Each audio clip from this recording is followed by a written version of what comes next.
Hey everybody, here we are. One of our first official Heaven's Metal roundtable discussions. And we've got a couple esteemed people here. We've got our founder and crazy man, Doug Van Pelt there on the bottom. And we've got Keven Crothers and of course, I'm Jeff McCormack. I think most of us have probably been in the scene about I date back and remember all of you guys from the early 80s. So this is kind of like a reunion that never happened. It's just crazy. So what we want to do, though, is we want to start going through, we just figure for nostalgic sake, start going through some of the years of the early years of metal, rock, and just some of the things that we went through and loved. But first, I wanted Doug to give us a little brief introduction because for those of you who don't know, Heaven's Metal got its start in 1985, which is why we chose this year. Plus, I kind of see 1985 as really kind of part of the birth year of really the metal movement. The hard rock and metal really started coming out around that time, 84, 85. It started becoming more well-known. So Doug, why don't you just give us a little brief thing. In 85, what made you start doing this little mag that you're going to show us? All right. Well, hey, everybody. In the year of 1985, Christian metal was on the ground floor of about to explode of a movement. And I was reading an underground zine called Acme, Alternative Christian Music Enthusiasts, and they had mention some news about some metal band. And they said, hey, with the advent of metal, somebody should start a Christian heavy metal newsletter. You could have a lot of fun along the way. And I thought about it, prayed about it, the idea that just gelled, and over about 6 months worth of time, a buddy of mine said, why don't you do your first issue? And I'm going to this festival, I'm going to Cornerstone, I'll pass them out. And that was like the push out the front door that got this thing published. It was like in June of 1985, and Stryper was on the cover, they were on the back cover, and they were also on the inside. At the time, this whole thing was just really taking off, and we could tell. And so I started this thing and used these photos from when Stryper came to Austin in the spring of 1985. I was asked by the local University of Texas college newspaper, the Daily Texan, if I would do an article on the Stryper that was coming to town, the Stryper concert. So I went and hung out with them all day. Helped them kind of load in and whatnot, and took these photos, wrote the article that came out the day of the concert. So it was all kind of it felt like a mission that we were trying to share Jesus with the world. We were fun-loving, rock and roll-loving guys that fell in love with Jesus, and we understood that Jesus loved us no matter what we look like, and we wanted to kind of other people to know the same Jesus we did because we felt so loved and free to be ourselves and whatnot. So that's a little thumbnail of why just getting involved in this whole scene. And it was just an exciting time. There wasn't file trading, but there was a mixtapes and cassette tapes sent through the mail. And all three of us, I think, probably circulated and shared music during those early to mid 80s times. And White Metal let's Show. get going on this roundtable. And I don't know back in that, if you were like the first, but I mean, obviously there was also an explosion of Christian metal magazines that, we've all worked for other ones, had our other ones, and there were just so many that I collected. But Heaven's Metal, I think, was probably one of the first ones I ever heard of. And that's where we ordered so many, like you said, the tape trading, and bands are putting out demos, and it was a great time. And just an explosion of underground bands. So. One of the other people in that time, I think, really was, and he's not here, he's really not affiliated with the scene anymore. And that would be Dave Johnson. White Drum. And I met him in 85. And I remember that's when we started later. That's when White Throne came around. But he was there. He was introducing stuff to me. I'd never heard Matrix before. 100% Proof, any of those other bands. So, but Doug, Heaven's Metal, that was the first. That was the first as far as all heavy metal being dedicated to that. I'm kind of curious. I don't remember how I discovered Heaven's Metal. How do you discover something from Texas when you're living I was in Mississippi at the time. I'm like, I don't even know how I figured that out. You know, in it, I saw the ad in Contemporary Christian Music magazine. maybe It was in the one ad thing in the back. Yeah. I know from Heaven's Mail you discover all the other magazines, because a lot of the magazines cross promoted each other, and then other stuff. So, well, so cool, so cool. Yeah, I mean, like I say, a lot of us have been around for a long time. All of us, all three of us, and I know Kevin's name in those days, in the White Throne days, and I won't make comments about what we heard about Kevin back in them days or what we thought about Kevin in them days. No, I kind of figured. And I do, and I thought I pulled it out today because it was one of the bands I was going to pull out that I thought, I think I heard about this band from a white metal show, and I went and pulled the one white metal cassette that I had, but it wasn't. I swear I have another one. I just can't find it, but I'm pretty sure that one of the bands I was going to show I learned about from your tape, because there's a lot of bands that still are on those tapes of yours that I still don't have anything by. I'm like, Zer Gabriel. Who are these guys? You played a lot of stuff that I'm like, I never found the demos for. So somebody digitized all of those. I've got all your digital shows. I didn't even know that. Someone told me they'd been online for years, and I was just like, what? Yeah, I found them, and I think didn't I forward them to you? Or I know I downloaded them all, and I thought I might have forwarded them, but yeah, there's like all the episodes are there. So. But okay, we digress. Anyway, we could do this forever. So let's get to the topic. Like I said, what we wanted to do is we wanted to give our thumbnail view of 1985. There were a lot of things. And of course, metal was, like Doug said, kind of ground floor. So we had hard rock bands that were pushing the boundaries of metal. So there's a lot of that we listened to. I learned about listening to a lot of just rock bands, a lot of pop bands. Anything that had a guitar, I was buying, because it was slim pickings for, finding all that kind of good stuff. But there were quite a few decent releases in 84 and 85. So by the time 85 rolled around, we had a handful of good bands. And that's what we're going to be talking about today is 1985 albums that came out in 1985 that we still like, that were, just loved at that time. So let's jump right into this. And who wants to go first? Doug, go ahead. Okay. So in no particular order, I think all of us are going to go around.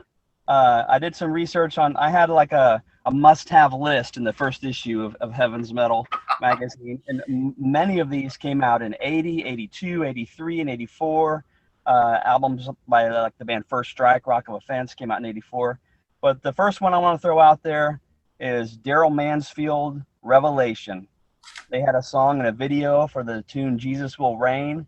And it was just, Daryl Mansfield is like this blues rocker, had a great band playing with him. They played up and down the West Coast. If you lived on the West Coast, you probably saw Daryl Mansfield live at least once. The rest of the world kind of was starving without him, didn't really get to see him. But he went all full-on metal in 1985. I think he saw Stryper take off and the Christian metal bands start to go places, and he released the Revelation album, which was had a lot of really hard rock, blistering guitar, thanks to Eric Turner. But the song Jesus Will Reign was like a great worship at full volume tune, because the chorus was just worship. And so there's the first one I want to throw out there, Daryl Mansfield, Revelation. Now, Paul Gilbert played guitar on that too, right? Yes, 2 songs. Paul Gilbert, before the first Racer X album, That's Paul right. Gilbert played lead guitar on Jesus Will Reign and on After the Storm. And I will say, just kind of jokingly, I mean, I remember watching the video for Jesus Will Reign, and I kept thinking to myself, that guitar player doesn't know how to play that lead. He's like, so check this out. I saw, and then I found out it was Paul Gilbert. The first interview I did was with Daryl Mansfield in San Francisco at a Calvary Chapel on the 3rd floor of some building where the church met. And I remember asking Eric Turner, I'm this green 18, 19-year-old kid. Hey, can you play the solo like on, and he just looks at me and just goes, no. It was hilarious. And he just kind of chuckled about it. And I was yeah, no. When I had that album, I had no clue who Paul Gilbert was. So, I didn't know. Nobody did. It was years later that I'm like, oh, that Paul Gilbert. So I still don't know. I don't remember exactly. It's like somebody knew him because he was at GIT, I think, Guitar Institute or whatever it was down in SoCal. I don't remember the whole thing, and I don't even remember. I think, again, it was just somebody who knew him and asked, hey, would you like to play on a couple of songs on this record? So, All right. Well, Kevin, you want to jump on the next one then? sure. Okay. I'm going to cheat a little, like anybody's surprised about that. I'm going to hang up on But that. so in 1985, I was living in the San Francisco Bay Area at the time. We didn't get to see a lot of the Christian metal bands that you guys saw out in the Midwest and on the East Coast. San Francisco Bay Area, we did get to see Stryper, of course. But for me in 1985, and the first one, this is again, no particular order, is going to be Golgotha. They released a 4-song demo called Prisoner. This is not hair metal. This is full on, I'll just say it, San Francisco Bay Area heavy metal. You would have heard this on Metal Blade. You would have heard it on Combat, anything like that.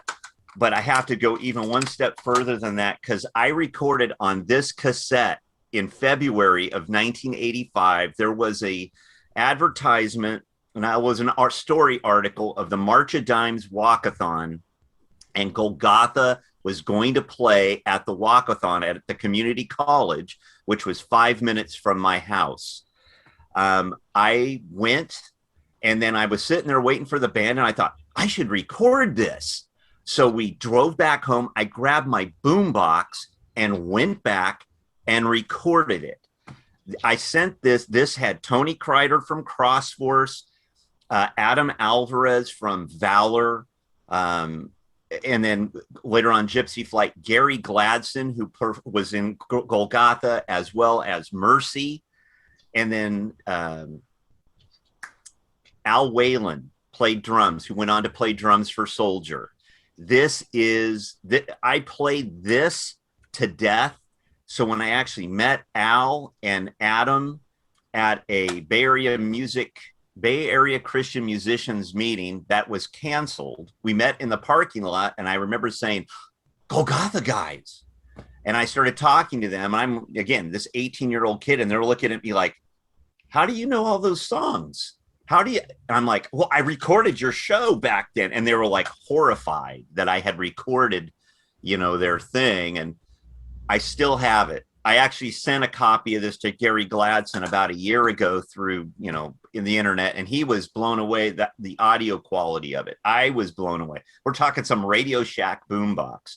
So yes, I cheat. Golgotha, Prisoner, 4-song demo, plus the live stuff. And all of that stuff, the 4-song demo did get on the Valor CD from that Retroactive put out back in 2005. I have it around here. I know I grabbed it. And then with that, there was also, there it is. That's the back, the front for Valor, but they included a, kind of a cover of that. It's heavy metal. I mean, this is easily, I think, heavier than Saint. It's not Metallica, but it is. When Tony Kreider talked about playing at Ruthie's Inn in Berkeley and telling me, oh, we're playing the song The Mark, and this crazy guy jumps on the table and he's this far away from my face as I'm singing. And I mean, they did what they were supposed to do. It was just it was one of those bands that was way ahead of its time, formed in 84. They broke up late 85, early 86. So Golgotha, Prisoner.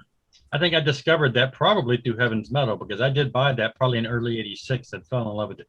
Tony Kreider's voice was just amazing. And his work was just that, and Crossforce just went on. It was just some great stuff. So yeah. I'm with you there. I want to copy that tape too, by the way. I'll see what I can do. I've got it around here. I did not know that happened. So I think I discovered that album from a guy named Carlos Vasquez, who you guys might Carlos. Everybody knew Carlos. Send me music all the time. He's a heavy metal lover in the Bay Area. He lived in San Francisco. Great guy. And I don't know what happened to Carlos myself, but cool dude. He and I went down. We interviewed the Crucified in 88. We did a Soldier show and then drove from Oakland to Fresno. That's like a 4-hour drive. Show up there at like 4 a.m.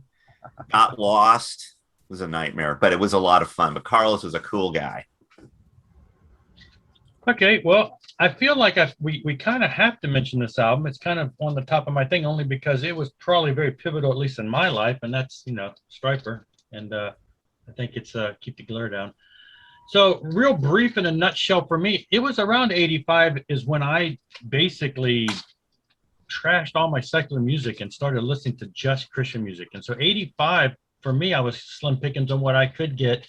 And this was, on it was almost out by the time I had the singles and stuff that we had talked about. So, so I had their first album, wore it out throughout the end of 84 and into 85, and then knew this was coming and had a couple of the singles. You got a lot of copies of that there. Japanese. And two. I have an Enigma Records, a Hollywood Records, and then this is the Japanese reissue through Universal they put out. The one recently put out? Yeah. Wow. I thought about buying those, but yeah, so back in 85, this and that single that Doug's showing there. I mean, we had the singles, was it Together Forever was the other one? No. Yeah. Together is one. No, the other single that came out, the Reach Out single, I think that had come out around the same time. So I think we had the singles and then the album finally dropped later that year. And I remember just being absolutely blown away because I was so in love with the first album. So had to pull this in there. It was at that time, I think when I first trashed everything and went out and refilled my collection, I think I had 5 albums and a couple of them are in here. This was one of them because it came around that time. So yeah, gotta give Stryper the props for 85. That was one of the big four. That's on all of our list, I'm sure. Yeah. It's got some songs that totally stand the test of time, like First Love, which is an amazing song, and then Surrender. This iconic song. It's just so amazingly good. That could be their best song. The title song "Soldiers Under Command" is one of my. It's in my top 10 Stryper songs. Period. But what was really funny was a buddy of mine. So you have to remember, 1985. This is pre-Headbangers Ball, okay, on MTV. Dee Snider did a show called Heavy Metal Mania. And it was a 2-hour show, if I remember right, but it wasn't weekly. It was like once a month or something like that. Well, a friend of mine recorded an episode of it and we watched it. It was on VHS tape. So all of a sudden we're watching this and the video for Soldiers Under Command comes on. And I'm like totally blown away. And then he says, "Okay, Stryper fans, you can put your crayons away." And it was like, what? Dave Johnson told me, he said, "Keven, I wrote 777 postcards in crayon to MTV to play Soldiers Under Command." I heard that story. Yeah. And I'm like, I watched that video so many times. I think it's one of the greatest heavy metal songs ever. Definitely one of the top 10, you could say, Christian metal songs ever. If they were ever able to kind of fix that video up, yeah, how much did he spend? He spent $101 on postage for those postcards. In 1985. Yeah. Now, another thing with this album and me in 85, in late 85, a friend of mine comes home we were living in the dorms. I was in the military. And he comes back from somewhere, one of the guys that had a car. I didn't have a car.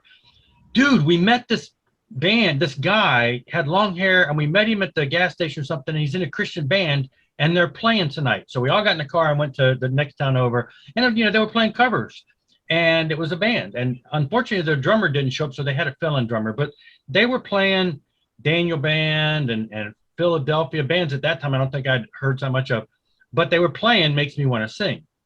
Well, they knew that they heard that I was a drummer and that I knew the song sort of kind of. Now, I had only been playing drums at this point for maybe not even a year. I'm in the military. I bought my first drum set. So I'm like, can I do it? But I got up there and played with them in the parking lot of a chicken place and played Makes Me Want to Sing. And it was pretty wild. So yeah, that was later that year. It was a great time.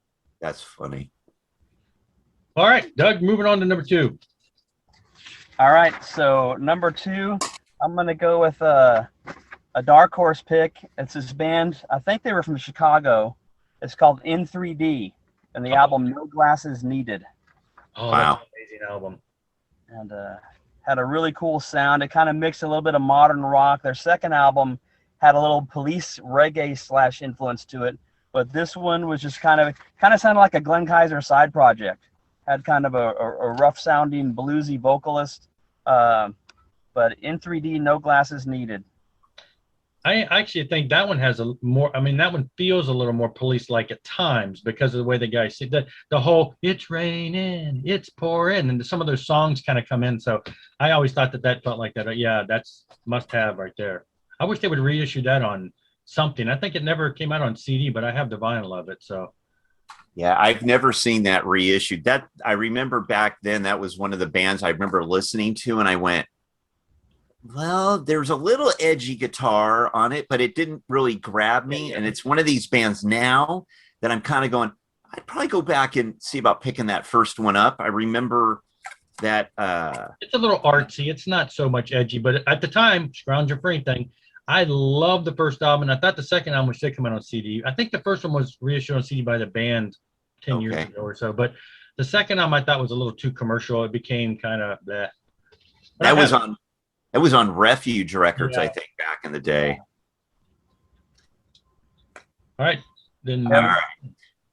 So this is one where I had to pull it out, and I was like, okay, did this come out in 85 or did this come out in 86? So I'm going to go with 85, even though in America it did not come out until 86, because technically this album, you're cheating. Yeah.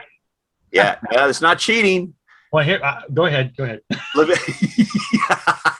I debated about this. So Leviticus, The Strongest Power, came out in Sweden in 1985. In America, it didn't come out until 1986 on Pure Metal. And before this got reissued on Pure Metal, Dave Johnson, who of course I tape traded with him before it came out here. I didn't have money to get this. So he bootlegged a copy of it for me. And I played this thing to death. And I know if you have the other album from that era, I won't say anything about it, but this album, The Strongest Power, The Winner, Deborah and Barak, King of Kings, Stay With Us, I Got Power, Light of the World. I mean, it's on the rock. It is a full on, to me in 85, this was a heavy metal album. It had this European sound. Today we listen to it and it's like you can hear different things to it, but I played this thing to death. And I always back then, I wished bands had more live photos on their record jackets, because I would sit there and listen to the album and then look at the pictures and imagining that they're playing, because they're never playing in California. So anyway, Strongest Power. I remember in 86 when that came out, my roommate in the dorms that I lived with, his girlfriend worked at the Christian bookstore. So she would always give us a call before she left work. Hey, Jeff, they got a new blah, blah, blah album. And I'm like, because she always came to our house after work to hang out with us all night. Bring it. And she brought me that album, walked the door and handed me that. I saw the back picture. I was flipping, freaking out. But the reason I laughed about it is because now I was debating about this too, because I'm like, this came out in 84, but it was released in America in 85. Now, going back to my story about when I trashed all my records in 85 and started over, I went out to the record store and this was in the independent section. And I knew I had seen it before. It has scripture like references on the back, and I thought this is obviously a Christian band. And so in 85, when I was trying to rebuild my collection, I ran out and bought this. I bought the First Saint, the First Messiah Prophet, anything I could find that was in the bin at that time.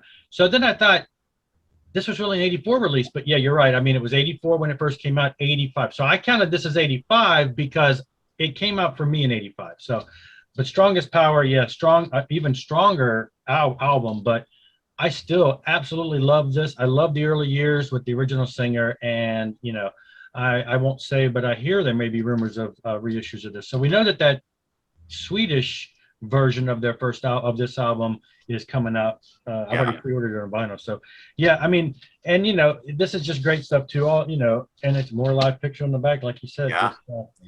Just, they shot a music video for "Let Me Yes. Fight." Yeah, yeah. Which is on YouTube. You can find that. I've seen that. Yeah, when I saw that drum set, I'm just like, look at that drum set, man. Right.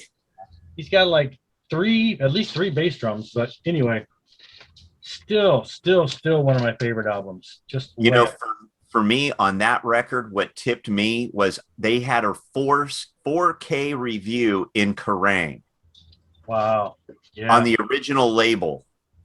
And I looked for it for a long time, and then all of a sudden, it comes out in the Christian bookstore like a year later, I suppose. So, great stuff. Well, there you go. That's my number 2. All right. Another dark horse for me. This album is a solo artist, and this guy played bass in a band called the Outlaws. It was called the Florida Guitar Army. They had 3 guitar players. I know this. He got saved, and this is his 3rd solo album, a Christian album. It's called "You're My Road," and the reason it's on there for me is the song "Don't Say Suicide." Thematically, it's a great thing for Christian metal and for the heavy metal, world of misfits. People might be struggling with the thoughts of that, and so having a song like that. But musically, it was a hard rock and southern rock influenced hard rock tune. So there's another dark horse pick for me. And that was Rick Kua, by the way, which I don't think you ever mentioned his name, but anyway. Rick Kua, yes. And his, I tell you, Where Your Colors is like one of my favorite albums, and it's one of the ones I don't have on vinyl. But yeah, I'm a big Rick Kua fan. So, you got anything to add to that, Kevin? A lot of the songs on "Wear Your Colors" were written by Bob Halligan, who wrote songs for Judas Priest. Yeah, Heads Are Gonna Roll, Take These Chains. Those were written. That's why that album was a little edgier than his other stuff. Yeah. I love all of it. He wrote "Breaking the Law" too, didn't he? No. That was prior. He only did the 2 songs on "Screaming for Vengeance" and "Defenders of the Faith." But I just think that's funny. And then I remember seeing the "Wear Your Colors," and it was like. But Kua, was that on "You're My Road"? The album. I'm sorry, which Kua album were you talking about? "You're My Road." Yeah. Yeah. I haven't heard that one in forever. And did that ever get reissued on the CD? I think most of his earlier stuff is on CD. I think I don't have it in this room. Okay. But I have rebought all the vinyl since I got back into that. Those are some of the early ones I had to get, were his early stuff. So yeah.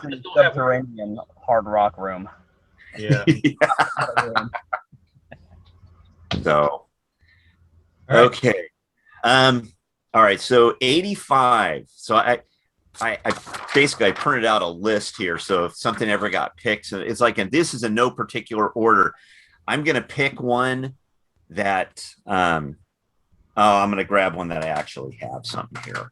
So in 85, got to go back to Europe again. Jerusalem, In His Majesty's Service. This record, to me, the Warrior came out 2 albums before this, was great. This album absolutely kicks. There was a video they shot in Texas, in Dallas, that they released. You used to be able to see it on YouTube. This album, it sounds 1,000 times better than the 4 records prior. I liked Can't Stop Us Now a bit, but some of the songs were a little poppy, hokey. The guitar wasn't as prominent. On this thing, it is full on hard rock. The song Time on here was originally on a compilation album. I think it was called Front Row, that Refuge put out. And I never heard that song prior to this. That version doesn't sound anything like this. The version on here is fantastic.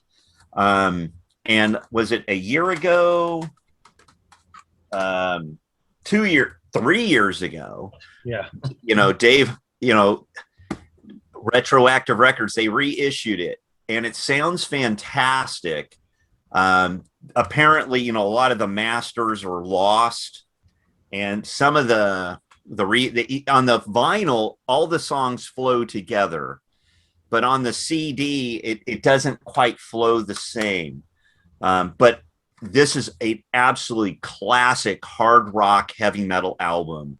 I don't know, Thin Lizzy, Deep Purple kind of thing, 70s. And then, of course, they did some other stuff after this. But this record is, for 85, great song. The title track, which doesn't appear on any other Jerusalem album. I'm like, it's fast, it's driving, great album all the way around. I always had that on my list, but I just didn't choose it. It was high up there because, yeah, that is everything you said. I agree with everything you said. Warrior, of the early albums, Warrior is my absolute favorite. Can't Stop Us Now just kind of felt weak. Now, yeah. I do love it now, but it took a long time. It just was so different, and the live songs make it sound but that's what live albums do. They make whippy feeling songs on studio sound great. Absolutely. So far, of all the albums we've talked about, the keyboards on that Live in His Majesty's Service album are the best keyboards that we could talk about. I think. Yeah. Very Deep Purple-ish, John Lord keyboard album. Yeah. Uh-oh. It's a great thing. Great for sure. Doug, your video, I think, is frozen a little bit. That's okay. We can still hear you. Uh-oh. Good. Doug, you there? Yeah. He's there. He's just frozen. Okay. Oh, all right. Well, let's do what? Let's hear your next pick. Okay. I am going to, I had a bunch here too. So I'm going Search and Destroy by Philadelphia. Now, again, I got this. I lived in Mississippi at the time, and the Christian bookstores in Mississippi carried this because why? They were a fairly local band. They were just from up the road, I think in like Meridian or Louisiana, which is right next door. They were, I mean, not that these guys necessarily played in our area, but they were considered, close enough to where for some reason our Christian bookstore carried this creepy album. So, yeah, I got all the reissues too, but I went back and showed, this is the original one that I bought in probably 86, I think, maybe 85. The original one I bought, and like I said, that band that I met that I ended up becoming good friends with even to this day, and we actually ended up starting a church together and yada, yada. Long story short, we lost Doug. We did. We played a lot of cover tunes by them from the first and second album. So the title track is iconic, I think. I really loved the title track and then the song Fast Track. Yeah. Great stuff. Mirror Man. And these have been, as you just showed, these have been reissued on CD and vinyl recently. And they sound great. They colorized. They had a contest and colorized the cover, and there he is back. He's back. And so the first album, which is a little more, I'd say a little more hard rock bluesy. This one borderline's a little more metal, but together, you just have to have these. These are just two. I'm glad they were reissued because they're just two must-have albums, and still love them to this day. Great stuff. All right, so we've got some technical difficulties here. Doug is in a zone where I guess he's lost connection. So we're going to keep going a little, and then if he pops back in, we'll give him some air. He's struggling with lagging here. So, all right, Kevin, go ahead. What you got on your list next? All right, up next, 1985. I saw them twice on this tour, once in San Francisco at a nightclub, and then once. I didn't call that album. Sorry. Oh, that wasn't my list. Sorry.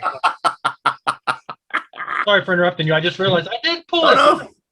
That was my bonus extra number 6. Yeah, honorable mention. Honorable mention. Okay, now start over. So I picked Rez, Between Heaven and Hell. I almost did that. This was. They did the music video for Love Comes Down, which with this was when Sparrow, because this was Sparrow where they were doing a distribution deal with Capitol, if I remember right.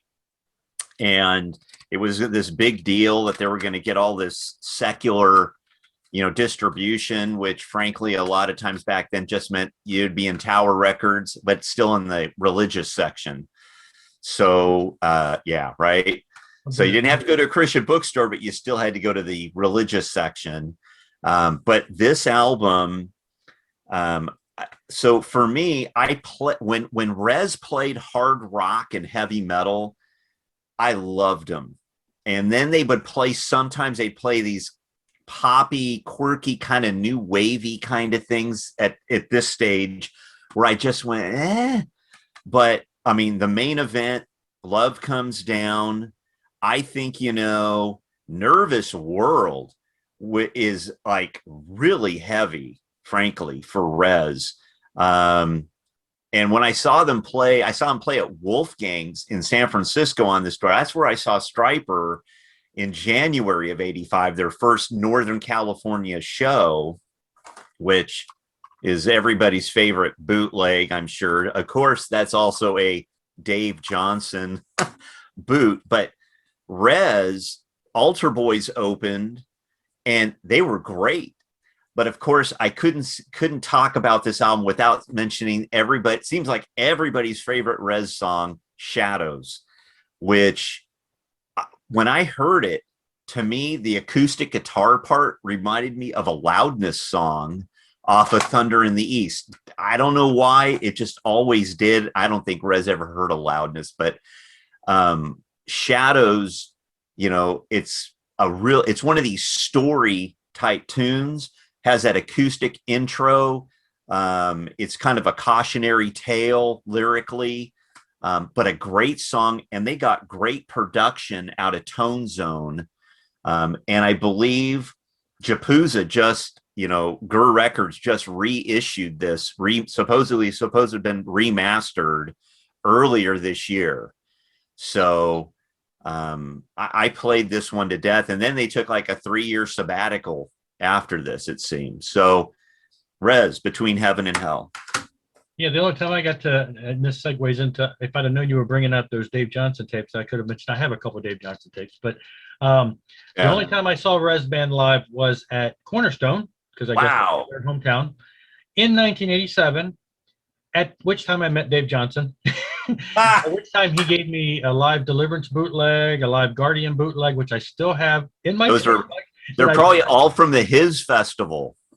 I don't know where they came from, because they don't. The one of them, the first His Festival, June of '87. I'll bet, because Guardian played, Deliverance played. There were like almost a dozen different bands. Where was that? Was that Riverside, California? Because one of the tapes I think said Oakland on it, but that might have been a different tape and a different thing. I don't know. Okay. Oakland, California. I don't know if that was the Guardian or maybe a Holy Soldier later. Oh, look at that. He's inside now. And Doug is back. So if he can get to where he can hear us. We were just talking about Rez, Between Heaven and Hell. Did you hear me pick that one, or did I cut off before I said it? Yeah, you cut off before you said it. You really said that? Yeah, you were kind of phasing. So what we're going to do, since we know you're on a time schedule as far as your lunch break, you can say some words about that if that was one of your choices. But why don't you go ahead and show your next two in a row? That way, if you have to cut off, you're at least got your top 5. Sounds good. Well, thanks, guys. I don't deserve all this favor. But Rez Band, Between Heaven and Hell is a pick. The song Shadows alone is just a timeless cut that is emotionally charged, the storytelling and the melodic vocals, the guitar. I think it's the best Rez Band song by far and away over all their tunes. I just love that song. I can't get enough of it. Sounds like what he just said. Yeah. Okay, good. We're in agreement there. So if I'm going to jump ahead and do another one real quick, I'm going to do AD, Art of the State. This is Kerry Livgren's second album with the band AD, which was like a continuation of a solo project, a band that should have been huge, but the record label hated them. The second album by AD, Art of the State, was released only on Sparrow. It didn't get any mainstream music distribution at all. The song The Fury would be a reason why hard rockers and even headbangers need to pay attention to this album. The Fury, the heaviest part of this is the keyboard. It's like a giant pipe organ sound. And they've got a tune called Up from the Wasteland, which is really cool too. And Up From the Wasteland has like this little measure that repeats with different instruments every time throughout the song. And it's just an amazing, creative, progressive rock album, hard rock. It really found the band at a creative peak. One of the standout tracks for me from that album is "We Are Men. We Are the Men." I remember buying that album back in the day, probably maybe early '86, and yeah, while it wasn't metal or everything, I fell in love with that album, and that was the only album I had by them at that time, and it's still highlights of one of my highlights is that album. So Kevin's like, I don't know who AD is. No, you know what? I listened to him. I like the second album a bit better because of reconstructions, because I thought the guitar was a little more prominent. But on Art of the State, I think my favorite song, I haven't heard that album in a million years, but it was called Be a Friend. The Only Way to Be a Friend. The only way to be a friend is to have, yeah. Oh, man, that song, it grooves. Yeah, it grooves. It's got a great hook, and it's like, this rocks. Yeah. But I haven't heard that album in a million years. So, and I've looked for it, try to find, and I've just come up empty. So, all right, was that's your last two then? You Res Band and AD? I've got one more, but I'll wait my turn. Well, okay. Well, then I'll jump in with one. I got Vision. Now, I know that Doug covered these guys early in the issues of Heaven's Metal, but when their first album came out, and you did a whole write-up of how you were blown away in concert. I did not read that till way after this album. I mean, I had that album, but I never noticed I had that issue. Never noticed that comment till after this. Now, this was one that was sitting on the shelf at the local Christian bookstore. My roommate's girlfriend said, "There's an album in here that's got one of the guys from Leonard Skinner on it," and I'm like, "Oh, I'll come check it out." And I came and checked it, and I'm like, "Well, it looks cool." I wasn't much of a Skinner fan at that time, but I thought it looks kind of neat and ominous, and I brought it home. Still, it's such a good album that I own two. No, it's like, well, because now you can get these unopened, from like Girder for pennies on the dollar, and my copy was literally the one from '85-ish, and has been worn out on record players that probably weren't taken care of great back in those days. And so I picked up another copy just to be sure that I could, it. But still, this is like one of my wife's favorite albums. The piano playing is through the roof. It is beyond crazy. The musicianship is beyond, crazy. And it is just absolutely, and the lyrics, very Christian, very, crazy. And yeah, top favorite crank. My wife will be cleaning house. Put on Vision. She cranks it up. Absolutely a favorite. Great band. All right. Well, okay. We'll bounce over to you then, Kevin, since he's okay. There is one. There's something here that I don't actually have a copy of. Technically, I have a copy of it, but I don't have it. And I'm going to go to this band's next release because it appears on their next release, which came out in '86. And you already know what I'm talking about. This is the Barren Cross album, Rock for the King. This was released in 1986, but their Believe EP, 6 songs came out in 1985. Those 6 songs appear on this album. They're unaltered. I will go down fighting going, all they did was add 3 new songs. The drum tones for Dying Day, it's all come true, and Rock for the King are different than the other 6 from the EP. I played this to the Believe EP. I played it to death. It's like, I remember I ordered it through out here on the West Coast, they had the Christian Activities Calendar, and there was an ad for Barren Cross, the Believe EP. I ordered it at the same time I ordered the Golgotha Prisoner. And I remember getting both of these cassettes. Now, I didn't buy vinyl back then. I thought cassettes were cooler. But, everyone says, oh, I had a white vinyl. I had a blue vinyl. I had a cassette. It's like, I got a rock. What color was it?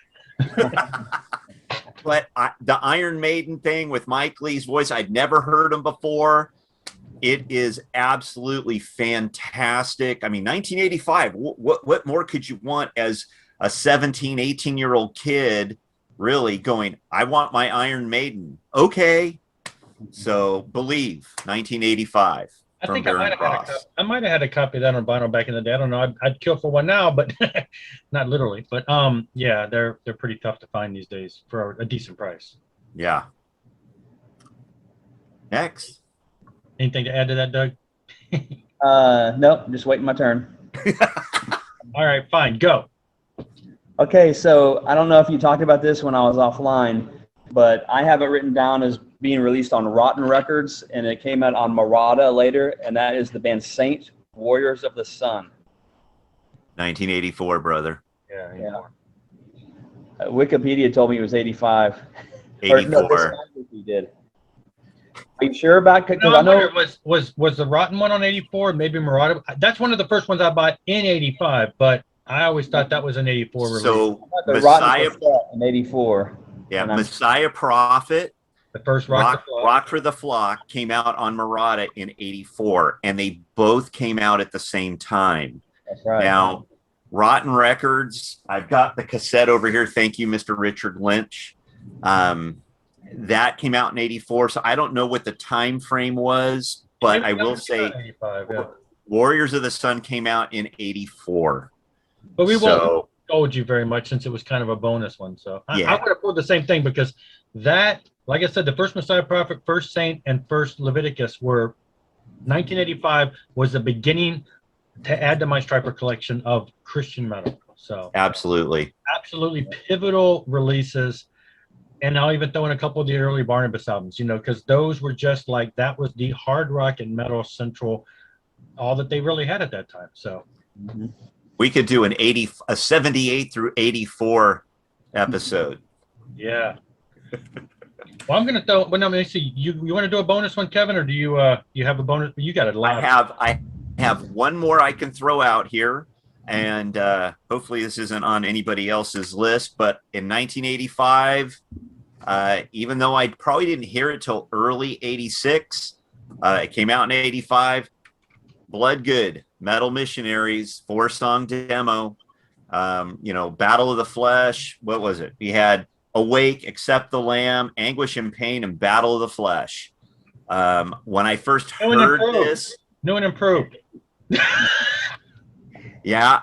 So this demo was, I played it to death, and then the album came out in 86, the debut, but it was, I mean, fantastic. This is the Johnny B. Good. I remember buying this from Bloodgood Direct.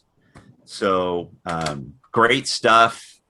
It's one of those things that there wasn't a Petra record in 85. DeGarmo and Key in 85? Nah, I don't think so. Sweet Comfort Band had broken up in 83, 84.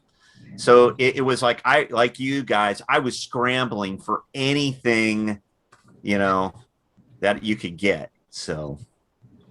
Yeah, funny story about Bloodgood. That same band that I jammed with that time in late 85, I later started hanging out with and used to go to their practice pad all the time. And I remember the bass player came in one day and told the guys, I just heard of this was in 86. I just heard of this new band that supposedly they're really good. They're about to come out with an album. I think they're Good Blood or something like that. We had no clue who he was until months later, Bloodgood. And then, of course, we discovered that he did a little cassette later, the demo, and it was just reissued. So what I did is I had the same one you've got. It was actually signed by Les and Michael. And I went ahead and bought the new edition that Girder just released just like a month ago or so, because it has the same songs on it. But then I sold the one that you have, and for a decent amount to cover the cost for rebuying that one. So okay. But yeah, I mean, again, another pivotal band in the metal cog of world. Bloodgood, Baron Cross. Those are the bands. Those are the classics. Well, the one my last one I'm gonna throw in. This is a 6th bonus one. It's not. I didn't discover this probably until later 86. But I think it's kind of neat and pivotal because of what it involves, and that's Joshua's Surrender. Ooh. Now, good one. I discovered this. This is before it got reissued, remastered, everything, and I just remember this guy is freaking flying on the guitar. Amazing, amazing stuff. Of course, later we find out, you know, the band dissolves, issues or whatever. We've got Ken Tamplin. And so we got Ken and these two guys go on to form Shout, amazing band. And then, of course, this album was later reissued and they removed all of Ken's parts and all of his vocals and all of that. But so there's two versions of this out there, and this is still my favorite before they mess with all the vocals and everything. So is that Music for Nations? Is that the label? FM. FM, okay. Yeah, it's an import. It's kind of tough to find yeah. Anyway, still a rocking album to this day. It's just one of my favorites if I can get the glare off of there. So, and that'll do it. It was an 85 release that I guess, like I said, I discovered it a little later, but still just a great album. Probably still one of my favorite Joshua albums. Those later stuff is good too. So, all right. I only have the reissue one. Frankly, I've never heard that original.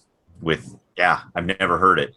Now, finding a copy of this on CD is tough. It's only available as an import, and I've had somebody send me digital tracks from it, but I'd like to get an actual CD. But because the redone one, you know, it's got redone instrumentation and vocals, and it loses to me. I mean, maybe they think it's better, but to me, it lost a little bit of the fun that made this what it was, and I just like the original sound and everything. So, yeah.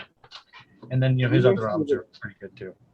The reissue that Ocean Records did, they had kind of the reddish cover. Right. Yeah. Has a track on there that showed a snapshot of a glimpse of what the band Jaguar sounded like, with Robin Vasari on lead vocals. That song "Show Me the Way." Right. It doesn't fit on that album because it sounds completely different, but it's such a stellar song. It's awesome. That song rules. Frankly, it's brilliant. He went on to do a lot of great work on other things. So, well, all right then. I guess we should wrap this up then. We kept this at right around an hour, even with technical issues. So, any final word? I mean, this was fun. Like, you know, it was great to finally interact with you guys in face to face like this, and not just the way we've been doing it for years. So, well, Jeff, you're on the East Coast, Doug somewhere in Texas, and I'm out here on the left coast. So we're spanning North America here. And we do plan on doing more of these. We've been talking amongst the crew for the mag, and then there's people from other parts of the members of the crew from other parts of the country. So we are hoping, the game plan is to do these periodically when time permits. We're going to tackle other years, maybe just chronologically, 86, whatever. Just fun, nostalgic look back at what we were listening to and what was popular in those years, what came out in those years. I don't know, a history of Christian metal and rock and Christian pop and everything that we listened to at that time. So we've covered a little bit of everything, it seems like. So yeah, it'll be fun. I just would like to mention to all the watchers and viewers out there, check out Heaven's Metal streaming radio. It's on Live 365 platform, 24 hours a day, 7 days a week. We play all forms of Christian hard rock, heavy metal, all eras from the 80s all the way through till today.